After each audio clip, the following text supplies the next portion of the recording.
Estamos aqui com o escritor brasileiro Maurício Torres Assunção, que escreveu o livro A História do Brasil nas Ruas de Paris. Já fizemos um primeiro vídeo sobre Dom Pedro II e hoje é o nosso segundo vídeo sobre Santos Dumont. O nosso primeiro vídeo foi em 2020. E por que você desapareceu e só agora podemos fazer o vídeo, Maurício? Menina, com a pandemia tudo mudou, né? Toda a minha programação mudou e eu não pude vir a Paris para fazer isso com você. Infelizmente estamos de máscara. O Maurício, para entrar aqui em casa, fez um teste PCR, mas não recebeu o resultado. Esperamos, então somos obrigados a ficar de máscara. Vamos falar sobre Santos Dumont, então? Vamos. Maurício, quantos anos Santos Dumont morou em Paris? Lina, assim, ao todo foram 22 anos, mas foi um período fragmentado. Ele ia ao Brasil muitas vezes, então ele ficava até mais de um ano no Brasil. Então, ao todo foram 22 anos. Muito tempo, né? Um verdadeiro verdadeiro parisiense ele. É. O que mais me impressionou no seu livro foi a descrição de Paris dessa época. Sabe? A Paris da Belle Époque. Né? É incrível como que a Paris descrita no livro existe ainda hoje, na atualidade. A mesma Paris descrita no livro, ela está aqui. O que é interessante, as pessoas falam, o que é a Belle Époque exatamente, né? A Belle Époque é o período histórico que vai de 1870, que é o final da Guerra Franco-Prussiana, até 1914. Esse período é um período de 44 anos de paz na Europa, que permitiu o desenvolvimento econômico muito rápido na França e na Inglaterra. Por isso que é chamado de Belle Époque. Sim. Mas vale a pena lembrar, Lina, que Belle Époque era uma época bela para quem tinha dinheiro. E não era todo mundo em Paris que tinha dinheiro. Mais de 50% da população de Paris, durante a Belle Époque, vivia abaixo da linha de pobreza. Então isso é uma coisa que é interessante lembrar. A imagem de Paris glamourosa de Belle Époque, ela tem muito a ver com uma elite. Não é a verdade do povo francês. Até hoje. Até hoje, né? Maurício, essa Belle Époque, essa prosperidade que você cita, não podemos esquecer que foi uma prosperidade graças às colônias. Sim. Graças ao dinheiro que vinha do Brasil também. Também. O Império Francês, né? Império Francês. Esse período de 1870 é o período da Terceira República, que começa a Terceira República. E foi um período de grande expansão colonial. Voltando ao aspecto que a Paris citada no seu livro, que é a Paris elitista, não é? Ela não mudou nada. Se passearmos hoje pela Champs-Élysées, Concorde, Louvre, Opéra, Madeleine, está tudo exatamente como era. Exatamente como era. O turista brasileiro que vem a Paris hoje, se ele ficar no centro de Paris, nesse eixo turístico que vai da Torre Eiffel ao Arco do Triunfo e do Arco do Triunfo a Notre Dame, né? Se ele ficar nessa região triangular, ele vai ver exatamente aquilo que Alberto Santos Dumont viu em 1890. É a mesma cidade. E o turista pode mesmo frequentar um restaurante que o Santos Dumont frequentou. Até três. Três? Eu só pensei no Maxime. Ele frequentava o Maxim's, que existe até hoje. Que existe, está lá. Eu não recomendo porque é um restaurante muito turístico, mas vale a pena por curiosidade lá. Pelo menos passar na porta, porque dentro do Maxim's tem um museu. Tem o Museu da Belle Époque. Não sabia, não. Que é bem interessante visitar. Chama-se Museu da Belle Époque, dentro do Maxim's. E agora, como restaurante, como gastronomia, eu não sei se é tão interessante. Você fala que ele foi o brasileiro mais famoso do mundo, não é? Com certeza. Até o aparecimento de Pelé. Exatamente. Antes de Pelé, que foi muito divulgado pela mídia, pela televisão, em 1970, no tricampeonato da Copa do Mundo no México, Santos Dumont era com certeza o brasileiro mais famoso do mundo. Não tinha outro no século XX que fosse mais famoso do que ele. Quem chegou perto de Santos Dumont foi Rui Barbosa. Rui Barbosa era muito famoso, mas o Rui Barbosa era famoso por uma elite intelectual e política. Agora, para o povo francês, eles conheciam Santos Dumont, porque era realmente um herói da aviação, um dos pioneiros da aviação. Ainda bem que nós temos uma figura como Santos Dumont para que o Brasil fique associado a aspectos positivos, não? Com certeza, com certeza. Aliás, eu acho que ele deu continuidade ao que Dom Pedro II já tinha feito. Sim. O Dom Pedro II ele mudou um pouco a imagem do brasileiro em Paris, na medida em que, antes de Dom Pedro II, a imagem do brasileiro em Paris era do rastaquera, era do sujeito rico e ignorante, que vinha para Paris gastar dinheiro. Dinheiro que ele ganhava no Brasil com a escravidão. Então, essa imagem era muito negativa para o Brasil. Tem até um personagem famoso, Le Brésilien, na ópera do Offenbach, que chama La Vie Parisienne. E esse personagem, Le Brésilien, ele é uma caricatura desse brasileiro rico que vinha para Paris no século XIX gastar dinheiro, o dinheiro que ele ganhava com a escravidão. Dom Pedro II vai mudar essa imagem do brasileiro como intelectual, como estudioso, ele vai mostrar que um lado de seriedade do brasileiro. E essa seriedade vai ser continuada por Alberto Santos Dumont, que vai dar à imagem do brasileiro 3 palavras importantes: engenhosidade, generosidade, porque ele era muito generoso, né? E audácia, porque ele era muito audacioso. Sem dúvida. As coisas que ele fazia, sem capacete, sem cinto de segurança, eram impressionantes. Maurício, por que Santos Dumont ficou tão famoso?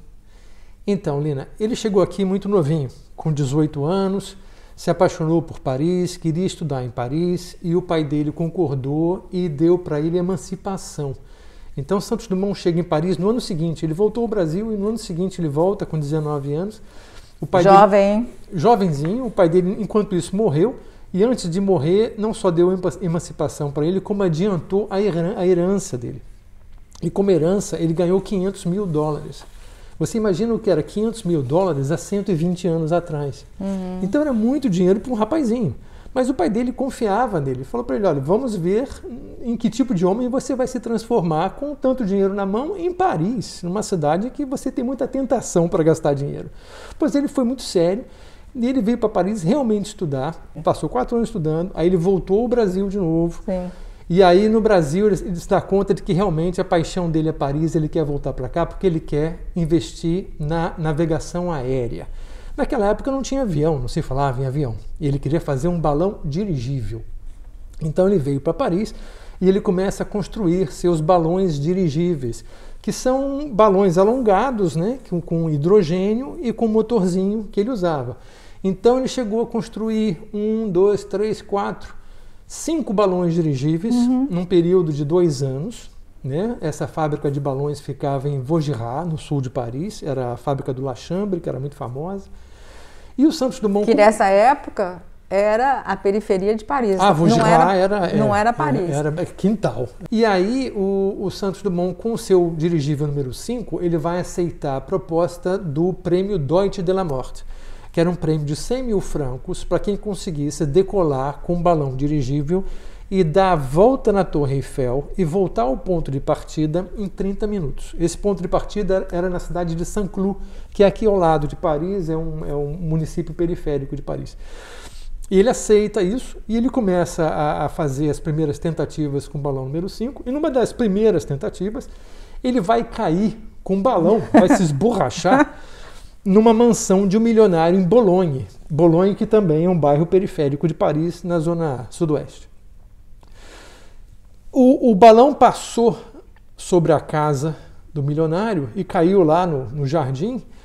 E a princesa Isabel do Brasil, a princesa Isabel, nossa princesa Isabel, que estava exilada em Paris politicamente por causa da proclamação da República no Brasil, ela viu o balão caindo e perguntou ao seu mordomo: o que é isso, meu Deus? E o mordomo falou: esse é o tal do brasileiro, o Alberto Santos Dumont, que anda aí tentando ganhar um prêmio. O balão caiu no jardim dela? No jardim do Rothschild, que era vizinho dela. E aí ela imediatamente manda fazer uma cestinha para ele de piquenique. Olha, leva lá para ele, coitado, que ele acabou de cair do balão, e manda ele vir aqui que eu quero conhecê-lo. E o Santos Dumont foi conhecer a princesa Isabel porque, com acidente, ele não se machucou, ele só tirou a poeira e foi lá conversar com ela. Uma semana depois, ela gostou muito dele, achou ele muito simpático, né? E uma semana depois, ela vai mandar para o Alberto Santos Dumont uma medalhinha de São Bento que protege contra acidentes. Essa medalhinha, Santos Dumont era muito supersticioso, ele vai usar no pulso da mão esquerda a vida inteira. Até quando ele inventou o 14 bis, anos depois, e conseguiu decolar, ele estava usando a medalhinha de São Bento. Com a correntinha? Com a correntinha no pulso esquerdo, E eles ficaram muito amigos. Depois, em várias tentativas dele de decolar com outros aparelhos, a princesa Isabel sempre estava presente, muitas vezes até com o marido dela, o Conde d'Eu. Né? Então, a pergunta foi, por que ele ficou famoso? Muito bem, porque ele tentou ganhar esse prêmio de dar a volta na Torre Eiffel, que ele conseguiu em 1901. Ele ganhou o prêmio ou ele conseguiu dar a volta?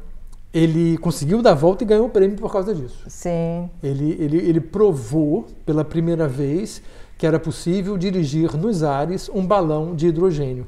Porque, veja bem, quando a gente pensa em balão de ar quente, balão de hidrogênio, você vai ao sabor do vento. Sim. Né? Então, a grande jogada do desenvolvimento da navegação aérea era você viajar contra o vento. Sim. E isso ele conseguiu fazer chegando na Torre Eiffel e voltando. Ele deu dirigibilidade ao seu balão. Então, ali estava inaugurado a solução do transporte aéreo. Né? Era o primeiro passo da humanidade naquela direção. Tanto que ele ficou muito famoso no mundo inteiro por isso, ganhando esse prêmio. Mas quer dizer, ele não foi o pai da aviação? Ainda não. Ali era dirigibilidade aérea. Não se falava ainda do mais pesado que o ar, Sim. que é o avião. Né? Porque balão ele sobe por conta própria. Né? Então o Santos Dumont depois vai trabalhar com aviões. Mas aí em 1901 ninguém falava em avião ainda. Agora a história da generosidade vem disso, porque os 100 mil francos que ele ganhou do prêmio por ter dado a volta na Torre Eiffel, ele deu 50 mil para os funcionários dele e 75 mil porque tinha um bônus lá de 25. Então ele deu 50 para os funcionários e 75 para os pobres de Paris. Ele entregou o dinheiro na prefeitura de Paris, que tinha uma lista lá de assistência social, e ele falou, não, esse dinheiro é para os pobres de Paris. Generoso mesmo. Sempre generoso. E quantos anos ele tinha nessa época? Nessa época, 1901, ele nasceu em 73, 27. 27, 28 anos. Então, Lina, antes mesmo de conseguir ganhar esse prêmio, depois que ele teve o acidente com a Princesa Isabel, que ele conheceu a Princesa Isabel, ele teve um segundo acidente, que foi em Passy. Uma vez mais, ele estava tentando dar a volta na Torre Eiffel, mas o motor do dirigível falhou e o vento empurrou ele contra os prédios de Passy, que é um bairro aqui em Paris, Sim. você sabe, do outro lado do Rio Sena. E o balão bateu contra a torre do prédio, explodiu, e o Santos Dumont ficou pendurado no balão, né? E aí os bombeiros chegaram lá, salvaram ele, foi uma confusão, foi uma gritaria. E quando ele chega lá embaixo, que ele está ileso e o balão completamente destruído, ele pega a medalhinha de São Bento e mostra para todo mundo ao redor, dizendo assim, olha, fui salvo por São Bento, a medalhinha que a Princesa Isabel me deu, né? E o repórter pergunta a ele, o seu balão está destruído, o que você vai fazer agora? Ele, não tem problema, vou para casa fazer o número 6. Ele era realmente focado, não Era é? muito focado, era muito destemido. Se o final dele não tivesse sido tão trágico, eu diria que Santos Dumont daria um ótimo livro de autoajuda.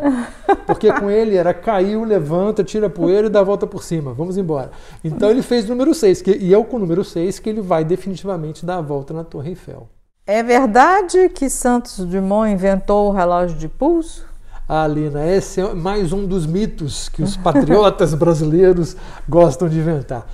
Na verdade, Santos Dumont precisava cronometrar o seu voo de dirigível, porque o prêmio Deutsche de la Morte que ele queria ganhar dava para ele 30 minutos para ele dar a volta na Torre Eiffel. Ele precisava cronometrar isso. Mas no dirigível, quando ele estava pilotando o aparelho, ele tinha que puxar umas cordas, umas alavancas, e ele não conseguia botar a mão no bolso para pegar o seu relógio de bolso. Atrapalhava. Então ele queria um relógio que fosse prático no pulso, que ele pudesse ver a hora enquanto ele trabalhava com as cordas. E aí ele, frequentando o Maxins, ele conheceu o Sen, que era um grande cartunista da época, e o Sen apresentou ele ao Louis Cartier, o joalheiro, que já era famoso na época. E ele explicou para o Louis Cartier o seu problema, que ele precisava de um relógio mais prático que não fosse de bolso, e o Louis Cartier vai desenhar para ele especialmente um modelo de relógio de pulso que vai se chamar modelo Dumont, Santos. Né? Até hoje é conhecido como modelo Santos da Cartier. Mas espera, foi o primeiro relógio de pulso que a Cartier desenhou? Não, aí que está o truque. O Cartier já fazia relógio de pulso antes, porque o relógio de pulso naquela época ele era usado por militares e por senhoras. Um relógio bem discreto, bem pequeno. Sim. Os homens não usavam relógio de pulso. Então, por isso que tem essa ideia que Santos Dumont criou o relógio de pulso. Na verdade, não foi isso. O Cartier fez para ele um modelo especial, para ele, chamado modelo Santos, de Santos Dumont. E esse modelo existe até hoje, é muito chique, você pode comprar ali na Champs-Élysées, na loja da Cartier. Ele custa a partir de 5.000 euros, o que são 30 mil reais.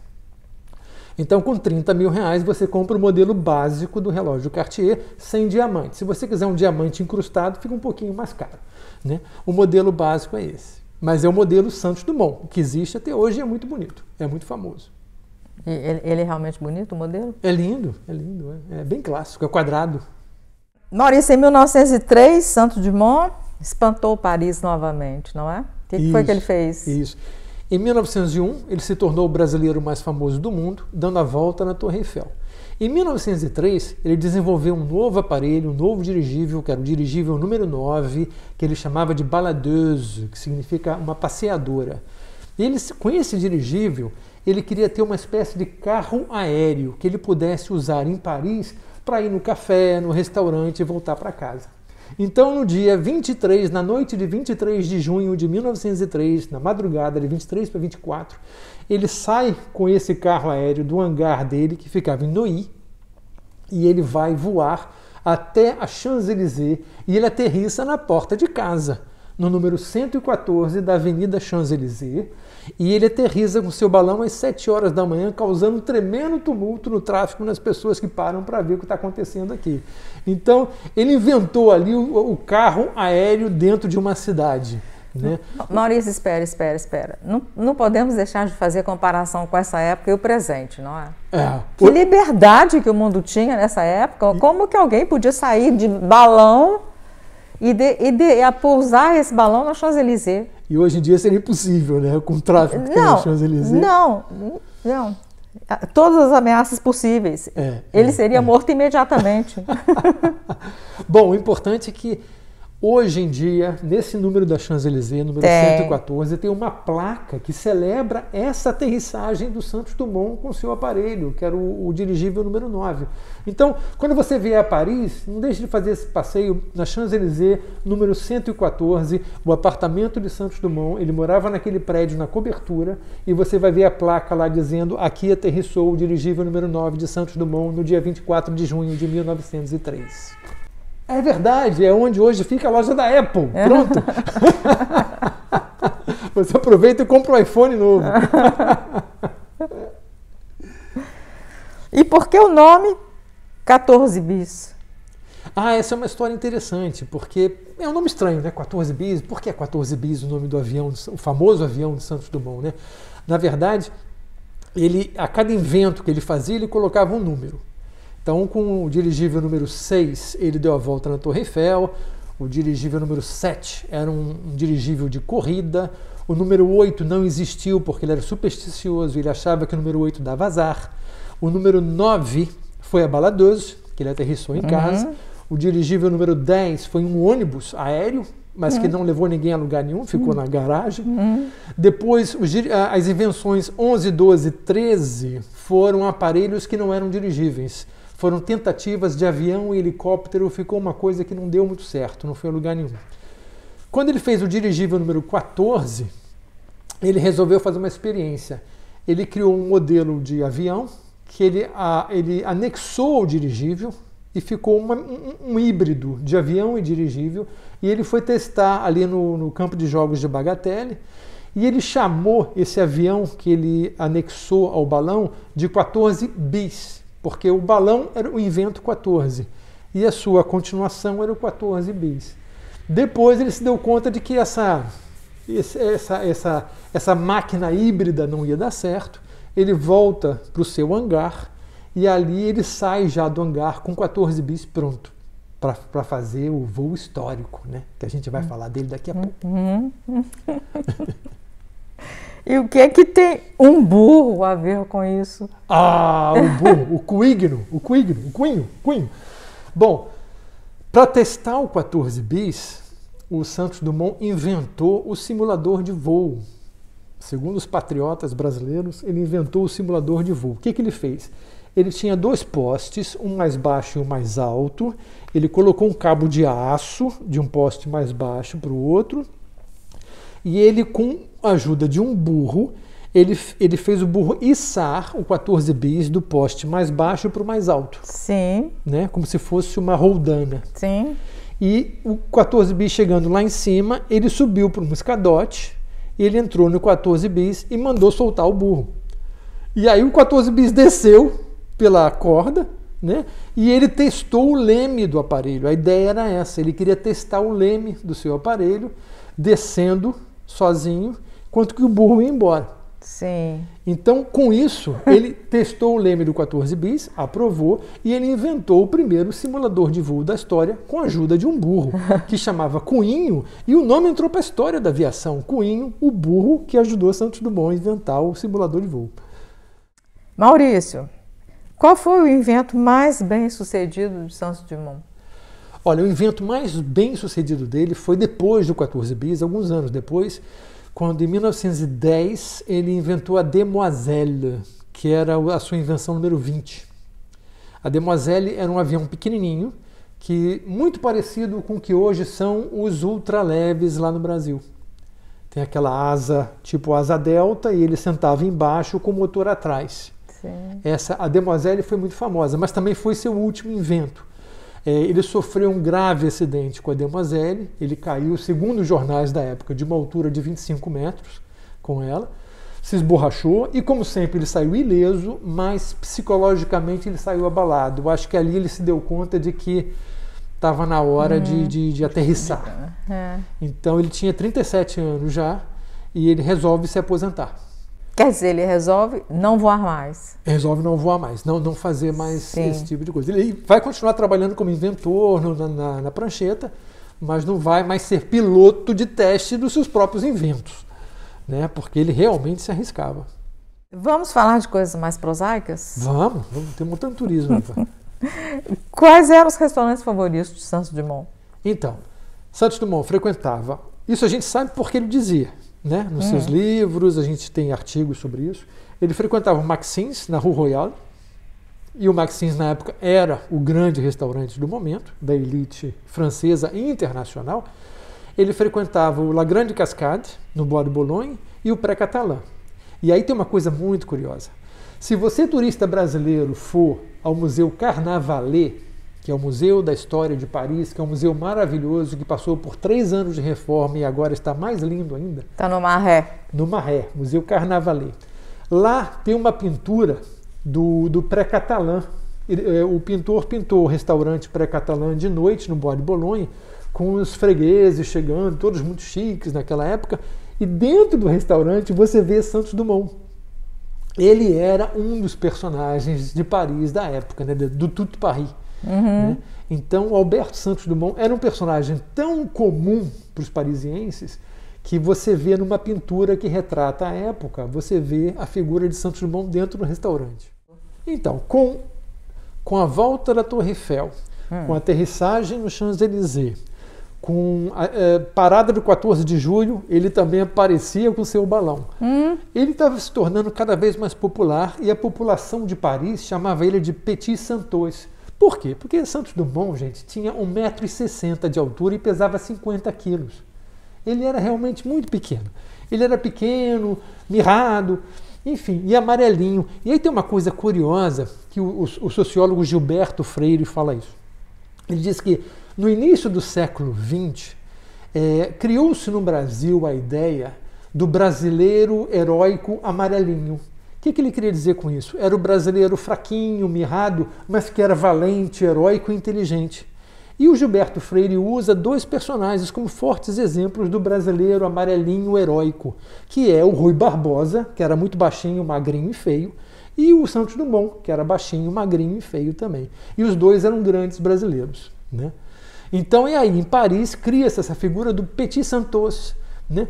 Que depois que ele dá a volta na Torre Eiffel, em 1901, vai se criar até biscoito de gengibre na boulangerie, na padaria. As crianças vão na padaria comprar biscoito chamado Petit Santos. É um biscoito de gengibre com a carinha do piloto brasileiro. Maurício, eu já encontrei brasileiros tirando fotos da placa sobre o Santos Dumont na Champs-Élysées. Existem outras placas em homenagem ao personagem? Existem várias. Tá bom? Santos Dumont é homenageado de várias maneiras em Paris. A mais importante, na minha opinião, é o monólito do campo de jogos de Bagatelle, que marca o local de onde decolou o 14 bis. Nunca o vi, Maurício. Existe um monólito no campo de jogos de Bagatelle, no Bois de Boulogne. Se você vier a Paris, não deixe de visitar isso. Você tem lá esse monólito imenso, uma pedra imensa de 4 metros de altura, homenageando o local onde ele decolou com 14 bis. O que mais? Tem esse. Tem a Rua Santos Dumont, no 15º arrondissement. Rue Santos Dumont. Não sabia. Você tem o Ícaro de Saint-Cloud. Em Saint-Cloud tem uma Praça Santos Dumont, onde tem um Ícaro de bronze, que é uma homenagem a Santos Dumont também. E vale dizer que esse Ícaro foi derretido pelos alemães quando a cidade foi ocupada na Segunda Guerra Mundial. Depois, nos anos 50, o governo brasileiro recolocou esse Ícaro de bronze lá no lugar. Fica na Praça Santos Dumont, no bairro de Saint-Cloud, na cidade de Saint-Cloud, periférica a Paris. Tem ainda, em Neuilly mesmo, tem uma placa que diz onde ficava o hangar onde o 14 bis foi construído. E essa placa, infelizmente, está quebrada, está suja, está meio que abandonada. Mas qualquer dia eu vou lá e vou limpar essa placa.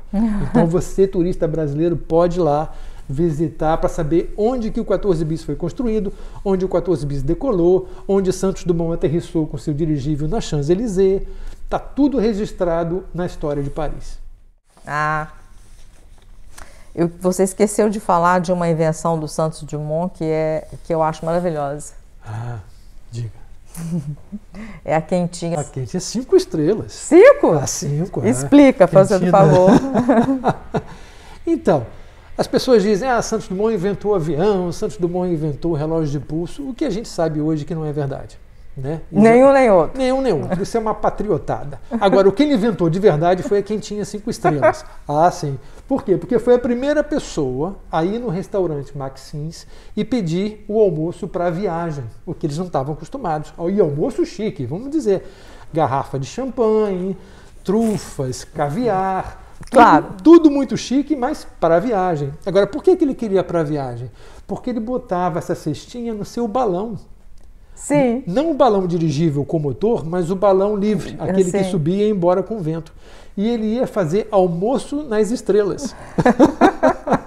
Ele levava aquela quentinha dentro do seu balão e almoçava lá em cima, no céu, vendo as nuvens lá embaixo, aquele tapete de nuvens brancas, e ele tomando champanhe e comendo caviar. Então, realmente, Santos Dumont, se não inventou o avião nem o relógio de pulso, inventou a quentinha 5 estrelas. Isso eu garanto. Eu gosto de pensar que ele tenha sido realmente assim.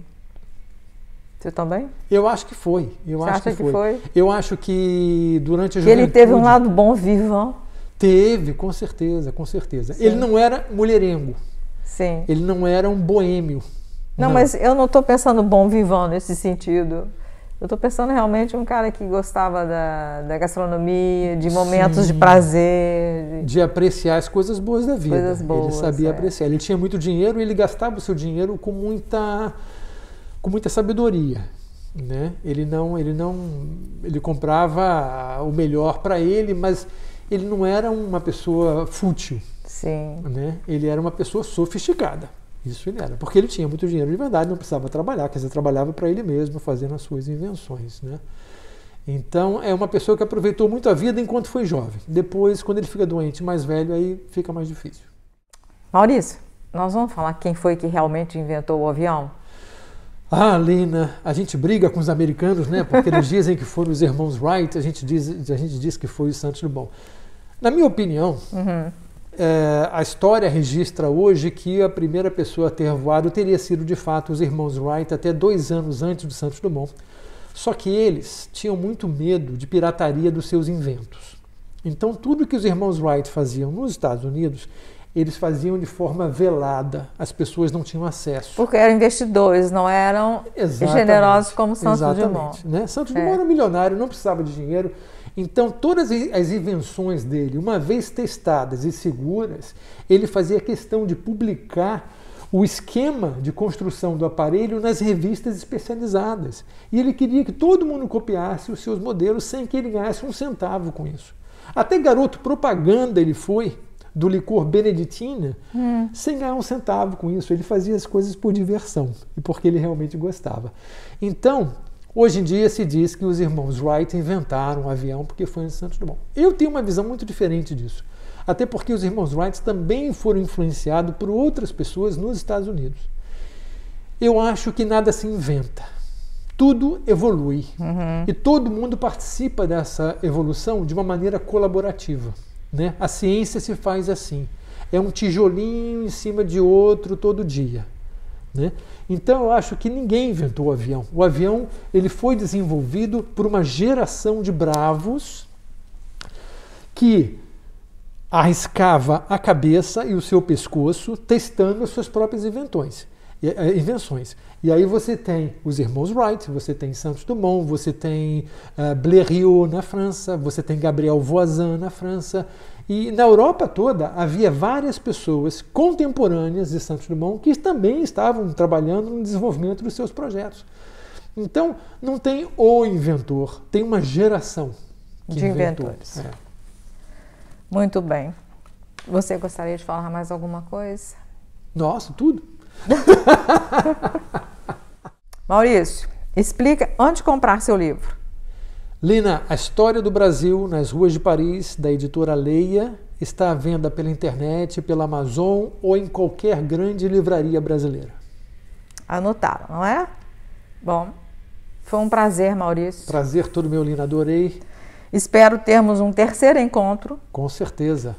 Podemos falar de Villa-Lobos, podemos falar de Oscar Niemeyer, enfim, tem muita coisa para falar da presença e do legado brasileiro na história de Paris também, porque o objetivo do livro foi esse, foi de mostrar o legado brasileiro na França, em contrapartida ao legado francês no Brasil, que você conhece muito bem. Né? Exatamente. Obrigada, Maurício. Obrigado, Tchau. Lina. E até a próxima.